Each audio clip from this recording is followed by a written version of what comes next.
Yesterday would have been Kerry Muzzey's 71st birthday. In fact, the Mobile man never saw his 70th birthday.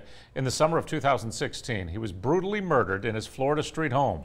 It's a case that remains unsolved to this day. NBC 15's Darwin Singleton tells us investigators are far from giving up on the case.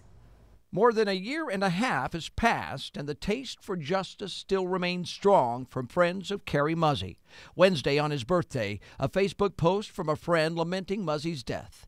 Today would have been my friend of over 40 years, Kerry Muzzey's 71st birthday, wrote Rob Sanborn, if he had not been brutally beaten to death on July 2nd of 2016.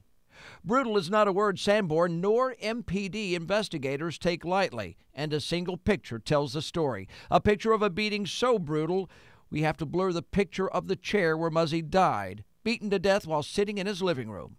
A place where our cameras had been before, talking about Muzzey's extensive collection of clocks. It takes a long time to reset them all because I forget where they are. Robbery was not a motive, said Sanborn at the time, and police have never released a motive. In fact, they've had little to say about the heinous crime since it happened. But they say there hasn't been much info to release. But there's one thing that the police department wants you to know, and they want the killer to know. The murder of Kerry Muzzey is not a cold case.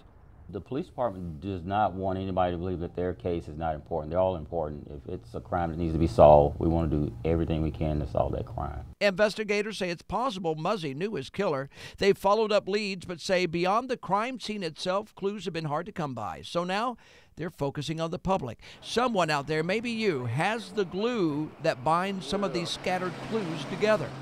Anonymous, whatever you have, if you can give it to us, anything will help. Because right now it's still an active case and they are working on it. And even though much time has passed since the killing, investigators say they can't and they won't give up, because whoever did something as brutal as this has the capacity to do it again. In Mobile, Darwin Singleton, NBC 15 News. If you have any information on the murder of Kerry Muzzey, give police a call at the number on your screen. You will remain anonymous.